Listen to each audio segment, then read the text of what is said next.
राष्ट्रवादी काँग्रेसमध्ये मोठी घडामोड घडत असून प्रफुल्ल पटेल यांच्या कार्याध्यक्ष पदावरून हटवल्याची चर्चा आहे। पक्षाकडून निवडणूक आयोगाला जे पत्र दिलं आहे या पत्रामध्ये सुनीत्रा पवार यांच्या नावापुढे अध्यक्ष म्हणून उल्लेख आहे, मात्र प्रफुल्ल पटेल यांच्या नावापुढे कार्याध्यक्ष म्हणून उल्लेख नाही। त्यामुळे पटेल यांना पदावरून हटवल्याच्या चर्चाही आहेत।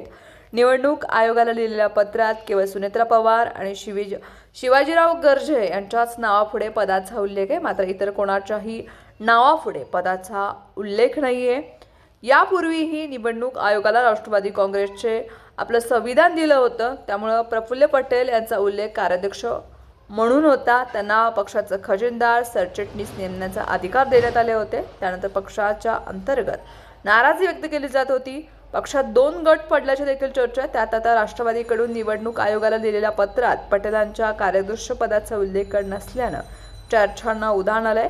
जय पवार हे राजकारणापासून दूर होते, मात्र अजित पवारांच्या निधनामुळे ते राजकारणात सक्रिय होण्याची शक्यता होती। अखेर पक्षानं त्यांच्यावरती जबाबदारी दिली। राष्ट्रवादीच्या राष्ट्रीय कार्यकारिणीमध्ये जय पवार यांचा समावेश करण्यात आला। त्यामुळे राज्यसभेमध्ये पक्षाची बाजू मांडताना पार्थ पवार दिसतील, तर पक्षामध्ये संघटनात्मक जबाबदारी जय पवार पार पाडतील असं या नियुक्तीवरून दिसत आहे।